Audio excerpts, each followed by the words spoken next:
Hey, this is Sean from Brooklyn, watching the New York Islanders and the Washington Capitals, and you're watching Post to Post.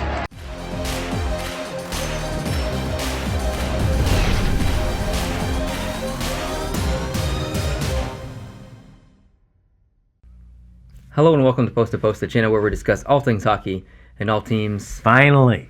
You're pumped. You're excited. Finally. You even got your Washington Nationals cap. Nationals, Expos, got to represent. Yeah. The So I W. can wear a Washington hat without offending my Montreal Canadiens rule. There you go. So. Well, we have a lot to say, I think, in this video. We do? Try not to make it too long, but we might get off topic a little bit because this is a very untypical video because it's never happened before. Washington has defeated Pittsburgh in the second round. Washington has moved on to the third round Breaking since news. Breaking 1998, I think. The first time they defeated Pittsburgh in the playoffs since 94? 94. Something like that. Yeah. So it's literally a monumental, historical series and outcome. And everyone made fun of me because I picked Washington to win this series. I believe, did I as well? Did you? I think I picked Pittsburgh, but I was hoping for Washington. Just to hedge my bets. I don't care what I did. I was happy as a clam last night. Heck yeah. Yeah. Happy. So I have a bunch of stuff written down here. Obviously, I'm happy for Ovechkin. He's what I want to talk about first. I got my Ovechkin jersey on. Specifically in that Game 6, I thought he was a non-factor. I thought he was slow. I thought he was playing like he knew he was going to lose because he always loses Game 6, or he always loses the series. I felt like that's how he was playing. He was gliding more than he usually does. He was just... I was very frustrated watching him. He was playing like he expected to lose. And the entire game, I thought, well, if you play like you expect to lose, you're going to lose. And they didn't win because of him. Well, I guess he did get an assist on the last goal, but it wasn't an Ovechkin amazing assist. It was just a normal assist. A normal assist, but he got the puck from Crosby. He did, yeah. It's a passing of the torch. It was more of a luck thing than anything. He was just in the right place, right time. It wasn't... The hockey gods are back. Listen, I love Ovechkin. I'm so happy he's moving on, but he could have been better that Game 6. Yeah, he struggled. Next on my list, Washington won that game, missing some pretty crucial players. Wilson, obviously, due to suspension, he plays a very physical game. You could argue that maybe they do better without him because he's such a liability. But then you have Backstrom, who missed the game. The number one center. And they talked about how that might give Lars Eller a chance to Lars Eller moved up to the second line. Move into that area and be the player he can be on certain nights. Lars Eller can be the best player on your team. He's a very good player when he wants to be.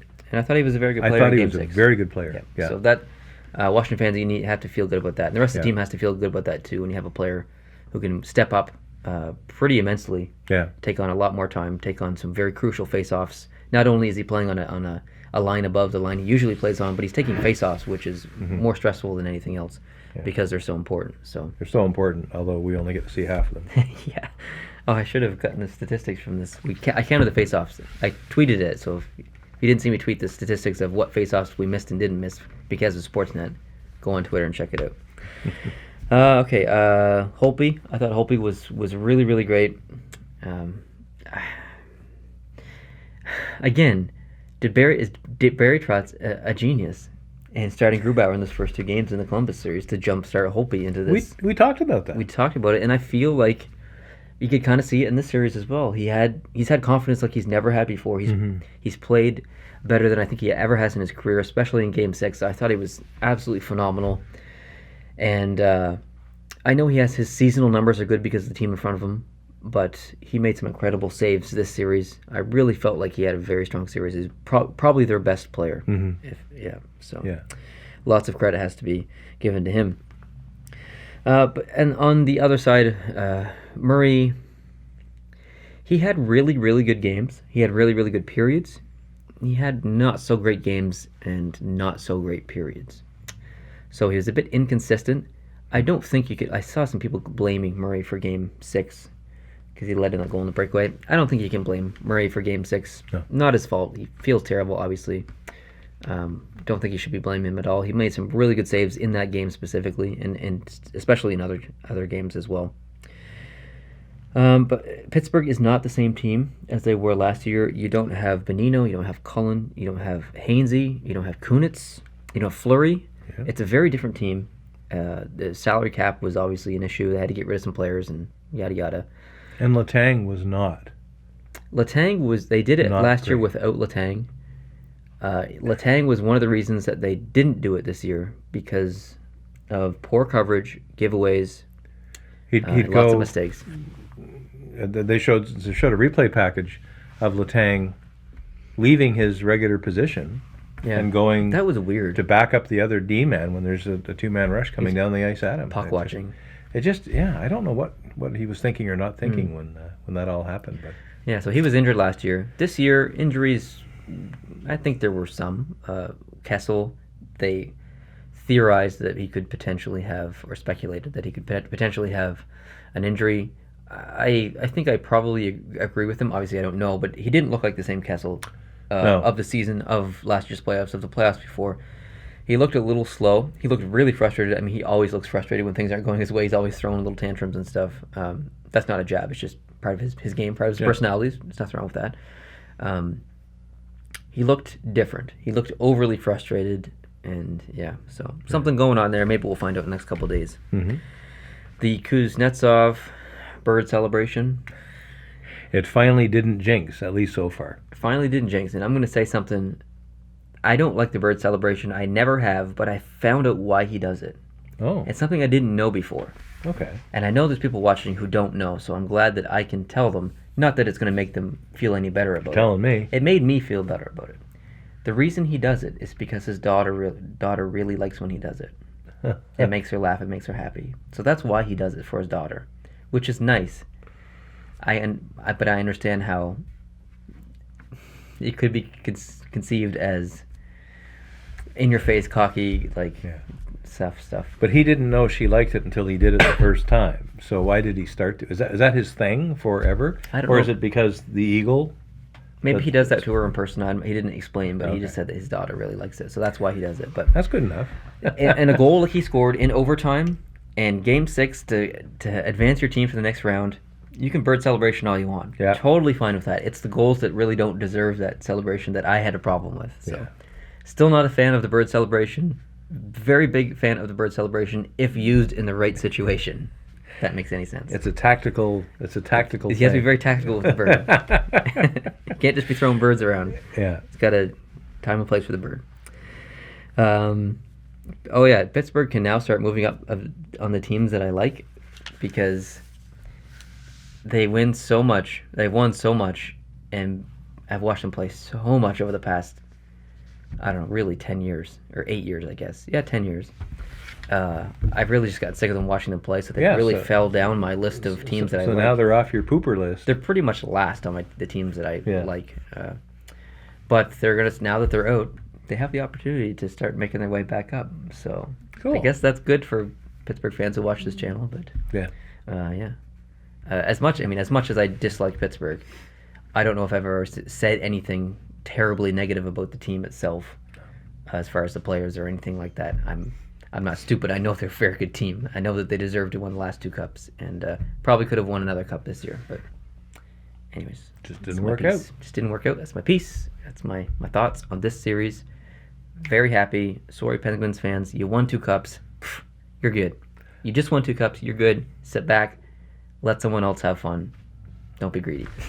I thought the way the game ended and the way the series ended was just magical because this was pitted and is always pitted as a battle between Crosby and Ovechkin, the 2 best players in the mid-2000s and until now. For the last 12, 13 years, these are the Crosby, 2 best players in the league, maybe in the world. Crosby's arguably the second best player ever. To play the game. Yeah. Ovechkin's arguably the greatest goal scorer of all time, especially of this generation. So, Yeah. what a time. And to have the game-ending play be basically a broken play by Washington at first, and Pittsburgh starts to go into the Washington zone. Yeah. And Crosby loses the puck, and Ovechkin picks it up and gets it up to Kuznetsov, and the rest is history. How it happened is as interesting to me as what happened. Yeah, you're right. Because I like the story aspect of it. To me, that was the best part of it all. Is it the hand of the hockey gods moving this puzzle around to give it extra drama and extra meaning? I don't know, but I loved it. And we'd feel the same way if the situation was reversed and Washington has gone on this big run in the last 10 years and Pittsburgh's now kind of finally slayed the beast and Crosby's finally slayed Ovechkin. We'd feel the exact same way. Oh, yeah. So it really doesn't have anything to do with what teams are what. It's just No. how things unfolded and the situation. So it's fun to be a hockey fan, to see stuff like this. We saw it last year with Nashville defeating Chicago in the first round. This year, Washington finally beat Pittsburgh. So there's feel-good stories every single year. And on the other side, and on the West, Vegas obviously is a very attractive story. So. Washington has to be careful now because they've gone on such an emotional high probably in the last 24 hours after winning that game. And they invested so much emotion to getting past that hurdle. They're in danger of considering that to be their Stanley Cup. Just beating Pittsburgh. And I fear for Washington that they may lose some air out of their bubble because they've gone over that hurdle only to see an even steeper mountain to climb now with Tampa. I think they have all the talent that can beat Tampa Bay in the right 6 or 7 game series. I think so too. I think this could go either way. It's going to be very difficult to call the winner here. But Washington will have less rest than Tampa. That's what I was going to say, yeah. They have less depth than Tampa.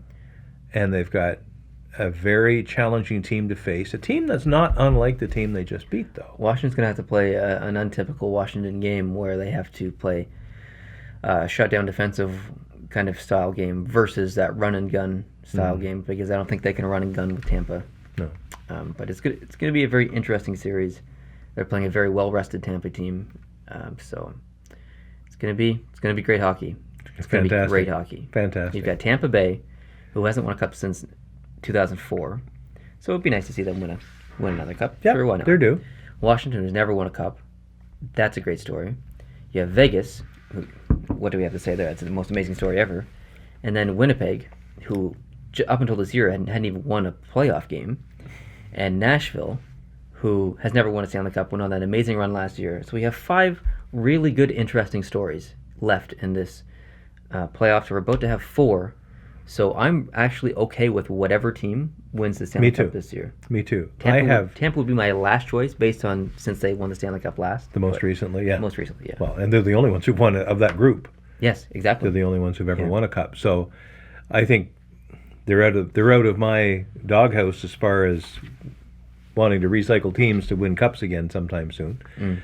So that's fine. But Tampa would be a great story for that reason. But I'm exactly where you are. Of the 5 teams that remain, Tampa would be my least favorite to win, although I could be okay with it. There's no team left that I don't like. Yeah. Or that I dislike. I'm not going to be disappointed with whoever wins the Stanley Cup this year. Yeah. Finally. Yeah. Since 2008, finally, I can be happy. Yeah. And the East is now set with this game today, or that we're talking about today. The West is still a bit of a question mark. I like Winnipeg, and I like Nashville, and I like Vegas. And if it's a Nashville-Vegas series on the other side, I think I'll be cheering for Vegas. It's going to be tough, though, because I really wanted Nashville to... I predicted Nashville to win the Stanley Cup this year. But I think... I never thought they'd be playing Vegas. I'm going to Vegas to watch Game 3. Yeah. It's hard for me to... If they end up playing Winnipeg, it's going to be... That's tough. Like, I'm going to be cheering for Vegas because I'm going to be there and stuff. But I won't say that I won't be wearing a Winnipeg Jets t-shirt underneath my Vegas jersey. But if they play Nashville, I will be cheering for Vegas. Yeah, and that's where I'm at. Vegas, Winnipeg will be a tough thing to cheer for. I just want to see good hockey, and I know I will. Vegas, Nashville, it's easier for me to cheer for Vegas there, just because of the fantastic story. I can have a great story without hurting the last remaining Canadian team.